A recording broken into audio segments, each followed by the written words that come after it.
Hey guys, আজ আমরা করব 6.2 কোষে দেখির 16 থেকে 17 পর্যন্ত। তো এখানে বেসিক্যালি শর্ট কোশ্চেন রয়েছে। তো দেখো 16 এর একটা কি বলছে, চক্রবৃদ্ধি সুদের ক্ষেত্রে প্রতি বছর বার্ষিক চক্রবৃদ্ধি সুদের হার কি হয়, সমান অসমান নাকি দুটোই, মানে সমান অসমান দুটোই নাকি কোনোটিই নয়। তো বার্ষিক চক্রবৃদ্ধি সুদের হার সেটা তো সমানও হতে পারে, মানে প্রতি বছর একই হতে পারে, অথবা অসমানও হতে পারে। ঠিক আছে, তাহলে এটা হবে অপশন সি। দেন কি বলছে দুয়েরটা, চক্রবৃদ্ধি সুদের ক্ষেত্রে প্রতি বছর আসল একই থাকে নাকি প্রতি বছর আসল পরিবর্তিত হয়, নাকি প্রতি বছর আসল একই থাকতে পারে অথবা পরিবর্তিত হতে পারে, নাকি কোনোটিই নয়। তো এক্ষেত্রে কি, চক্রবৃদ্ধি সুদের ক্ষেত্রে আমরা কি জানি যে প্রতি বছর মানে বছরের শেষে যে সবৃদ্ধি মূলটা হয়, মানে সুদ আর আসল মিলিয়ে যে টাকাটা হয় সেটাই পরের বছরের আসলে পরিণত হয়, তার মানে প্রতি বছর আসল পরিবর্তিত হয়। দেন তিনেরটা, একটি গ্রামের বর্তমান জনসংখ্যা পি এবং প্রতি বছর জনসংখ্যা বৃদ্ধির হার 2% হলে n বছর পর জনসংখ্যা কত হবে। তাহলে এক্ষেত্রে আমরা ওই P into 1+r/100 whole to the power n এই ফর্মুলাটায় ফেলবো। তো চলো অঙ্কটা করি। তো আমি লিখব যে n বছর পরে জনসংখ্যা হবে, that is equal to p into 1+2r/100 whole to the power n এত জন। তাহলে 2 দিয়ে কাটাকুটি করলাম, 100কে 50 হলো, তাহলে 1+r/50 whole to the power n। তাহলে এটা হবে অপশন বি। নেক্সট, একটি মেশিনের বর্তমান মূল্য 2p টাকা এবং প্রতি বছর মেশিনটির দাম 2% হ্রাস হলে 2n বছর পরে মেশিনটির দাম কত হবে। তো কি লিখব, 2n বছর পরে মেশিনটির দাম হবে, that is equal to 2p into 1-2r/100 whole to the power 2n। Minus কেন, কারণ হ্রাস পেয়েছে তাই। তাহলে এত টাকা। তাহলে 2 দিয়ে 100কে কাটবো নিচে, তাহলে 50 হবে নিচে, তাহলে 1-r/50 whole to the power 2n এত টাকা।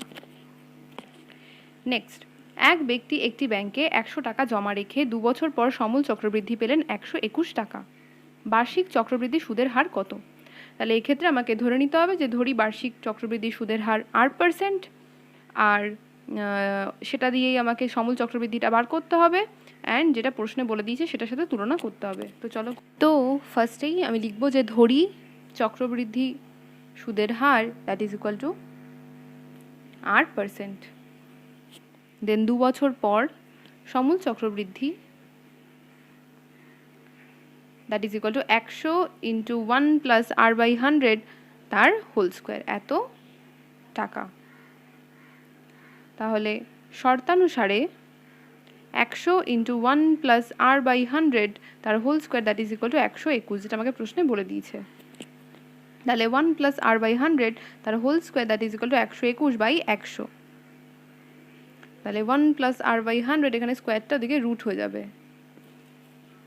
তাহলে 1+r/100 that is equal two 11/10। তাহলে r/100 that is equal two 11/10, এখানে একটা প্লাস আছে, এদিকে গেলে মাইনাস। তাহলে r/100 10 লসাগু, উপরে হচ্ছে 11 - 10। তাহলে r ইকুয়াল টু 1/10 ইন্টু 100, ভাগ ছিল গুণ হয়ে গেল, তো 10%। তো এটাই হচ্ছে আমার অ্যান্সার, তো অপশন এ। দেন বি এর একটা, নির্দিষ্ট পরিমাণ টাকার বার্ষিক নির্দিষ্ট শতকরা হার সুদে নির্দিষ্ট সময়ের জন্য চক্রবৃদ্ধি সুদ সরল সুদের থেকে কম হবে। এটা সত্য না মিথ্যা। দেখো, সরল সুদের ক্ষেত্রে প্রতি বছর কিন্তু আসলটা আমার একই থাকে, কিন্তু চক্রবৃদ্ধি সুদের ক্ষেত্রে প্রতি বছর আসলটা আমার পরিবর্তন হতে থাকে। কেন? কারণ চক্রবৃদ্ধি সুদের ক্ষেত্রে আসল ইকুয়াল টু কী হয়, প্রত্যেক বছরের শেষে যে সুদটা আমরা পাই সেই সুদ আর আগের যে আসলটা ছিল সেই দুটো মিলিয়ে যে টাকাটা হয় সেটাকে আসল বলে গণ্য করা হয় এবং তার উপরেই সুদ দেওয়া হয়। তো চক্রবৃদ্ধি সুদের পরিমাণটা সরল সুদের থেকে অবশ্যই বেশি হবে। তাও যদি আমরা একটা উদাহরণ দিয়ে বুঝতে যাই, তাহলে দেখো, পি ইকুয়াল টু 100 ধরলাম, আর ইকুয়াল টু 10%, আর সময় হচ্ছে 2 বছর। তাহলে দেখো সরল সুদ তাহলে কি হবে, PRT/100, মানে 100 ইন্টু 10 ইন্টু 2/100। তাহলে 100 কেটে দিলাম, তাহলে 10 গুণ 2 করলে হয় 20। তাহলে সরল সুদ আমার কত বেরোলো, 20 টাকা। তাহলে দেখো চক্রবৃদ্ধি সুদ আমি বার করব। সমূল চক্রবৃদ্ধি মানে P into 1 plus R by 100 ও তার হোল স্কোয়ার মাইনাস আসল মানে মাইনাস পি। ঠিক আছে, তাহলে পিটা কমন নিলাম, তাহলে এখানে পড়ে রইল 1 প্লাস আর বাই 100 তার হোল স্কোয়ার মাইনাস 1। হ্যাঁ, তো মানগুলো বসিয়ে দিচ্ছি। তাহলে হ্যাঁ দেখো, তাহলে 10কে 100 দিয়ে কাটলাম, তো নিচে 10 হলো, দেন 100 ইন্টু ওপরে হচ্ছে 10 প্লাস 1 বাই 10 তার হোল স্কোয়ার মাইনাস 1, তাহলে 100 উপরে হচ্ছে 11 বাই 10 তার হোল স্কোয়ার মাইনাস 1।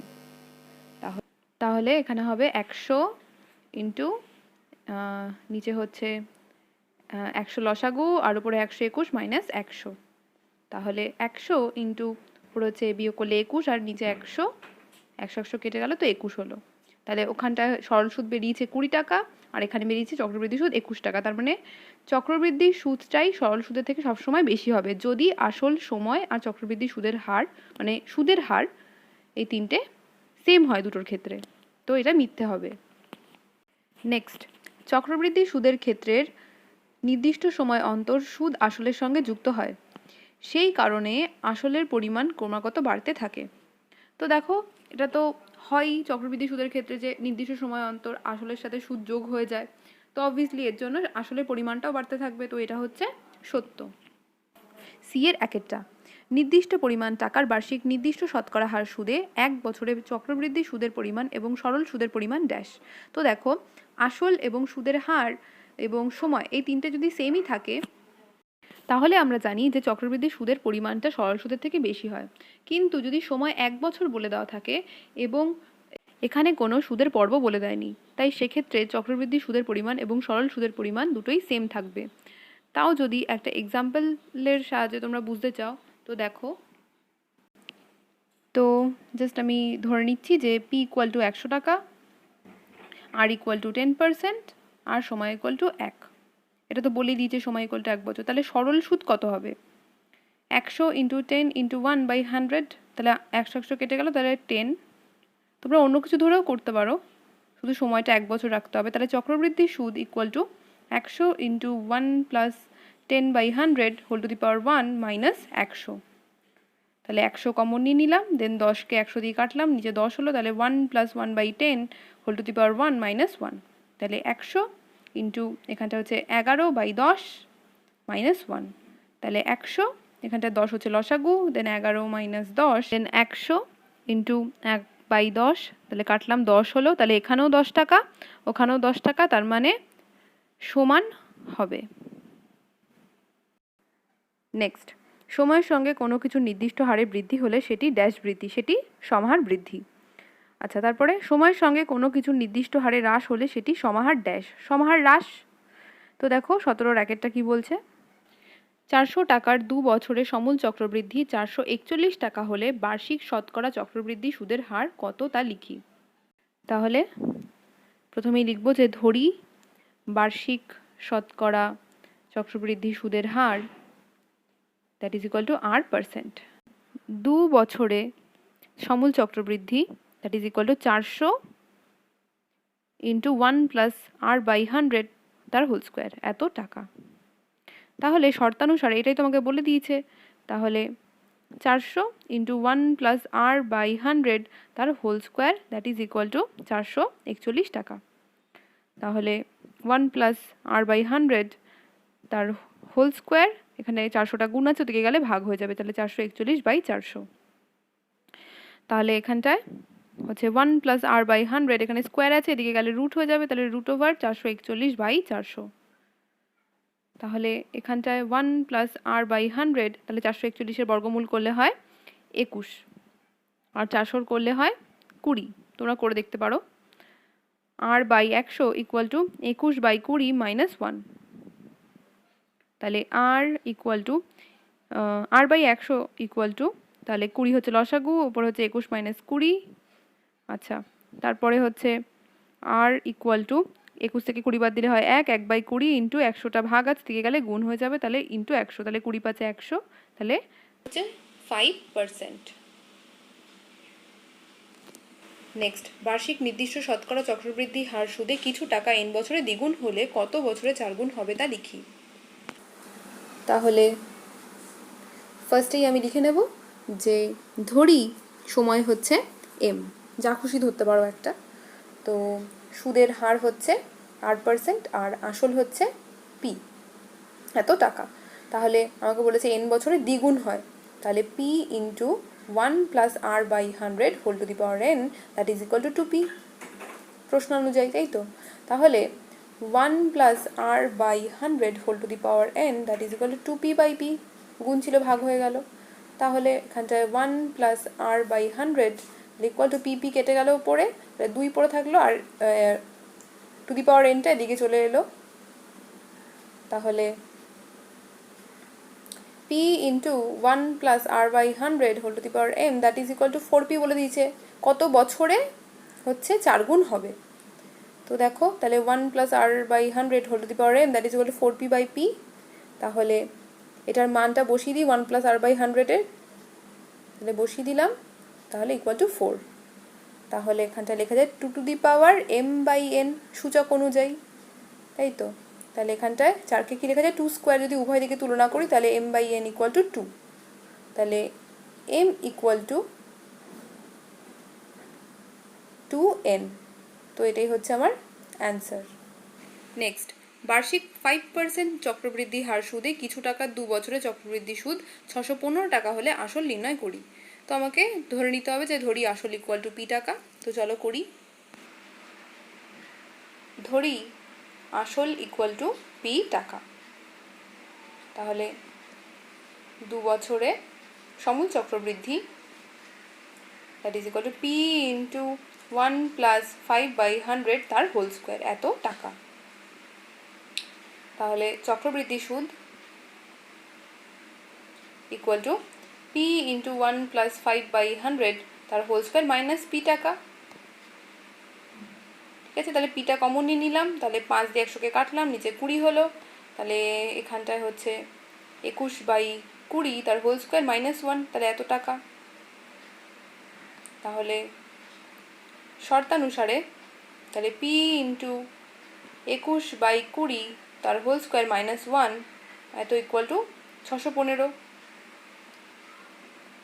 তাহলে এখানটায় p ইন্টু নিচে হচ্ছে 20 স্কোয়ার করলে হয় 400, ওপরে 21 স্কোয়ার করলে হয় 441 মাইনাস 400 ইকুয়াল টু 615।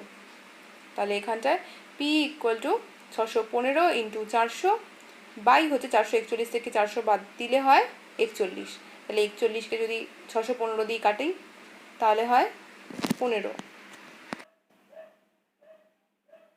দেন 15 আর 400 গুণ করলে হয় 6000, তাহলে এত টাকা। নেক্সট, প্রতি বছর 8% হ্রাসপ্রাপ্ত হলে n বছর পর একটি মেশিনের মূল্য হয় v টাকা। তাহলে n বছর পূর্বে মেশিনটির মূল্য কত ছিল তা নির্ণয় করি। তাহলে এক্ষেত্রে আমাকে বর্তমান মূল্যটা ধরে নিতে হবে, যে ধরি বর্তমান মূল্য হচ্ছে p টাকা। তো চলো এখানটায় ধরে নেব, ধরি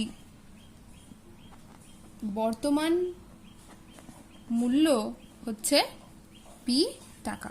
ঠিক আছে, তাহলে n বছর পর মেশিনটির মূল্য that is equal to p into 1 minus r by 100 তার whole to the power n, তাহলে এত টাকা। তাহলে এটা হলো, তো এটা ইকুয়াল টুই তো আমাকে বলে দিয়েছে that is equal to v। ঠিক আছে, p equal to v by 1 minus r by 100 whole to the power n। তাহলে দেখো আমাকে বলেছে n বছর পূর্বে মেশিনটির মূল্য কত ছিল। তো এখানটায় আমরা বর্তমান মূল্যটা বার করেছি, মানে p ইকুয়াল টু যেটা আমরা বার করেছি সেটাই তো আমার n বছর পূর্বে মূল্য, কারণ v ইকুয়াল টু আমার তো n বছর পর মেশিনটার মূল্য বলে দিয়েছিল। তাহলে এই যে বর্তমান মূল্যটা বার করলাম সেটাই হচ্ছে আমার n বছর পূর্বের মূল্যটা। তাহলে n বছর পূর্বে মেশিনটির মূল্য ছিল এই যে v by 1 minus r by 100 whole to the power n that is equal to আমরা লিখতে পারি v into 1 minus r by 100 whole to the power minus n, এটা উপরে উঠে গেল। তো এটাই হচ্ছে আমার অ্যান্সার। নেক্সট, প্রতি বছর জনসংখ্যা 8% বৃদ্ধি হলে n বছর পর জনসংখ্যা হয় p। n বছর পূর্বে জনসংখ্যা কত ছিল? তো সেম অ্যাজ আগের অঙ্কটার মতনই, শুধু এখানটায় বৃদ্ধি বলেছে, ওখানটায় হ্রাস বলেছিল। তো চলো করি। বর্তমান জনসংখ্যা দ্যাট ইজ ইকুয়াল টু ধরো সামথিং কিউ, ঠিক আছে? তাহলে n বছর পর জনসংখ্যা that is equal to Q into 1 plus, যেহেতু বলেছে বৃদ্ধি পায় আর যেহেতু বলেছে n বছর পর, তাহলে এত whole to the power n, তাহলে এতজন, ঠিক আছে? তাহলে এটাই তো আমাকে প্রশ্নে বলেই দিয়েছে যে এইটা ইকুয়াল টু হচ্ছে আমার পি, তাহলে শর্তানুসারে তো এটা, তাহলে Q equal to P by 1 plus R by 100 whole to the power n। তো এক্ষেত্রেও আমাকে বলেছে n বছর পূর্বে জনসংখ্যা কত, ঠিক আগেরটার মতনই। দেখো এখানটায় তো n বছর পর জনসংখ্যা বলে দিয়েছে যে that is equal to P, ঠিক আছে? তাহলে n বছর আগে তাহলে কত ছিল? এই বর্তমান যেটা আমরা বার করছি, বর্তমান জনসংখ্যাটা মানে এইটা, তাহলে n বছর পূর্বে জনসংখ্যা that is equal to P into 1 plus R by 100 whole to the power minus n। তো এটাকে আমরা ওপরে নিয়ে গেলাম। তো থ্যাংক ইউ ফর ওয়াচিং, আবার দেখা হবে অন্য একটা চ্যাপ্টারের ভিডিও নিয়ে।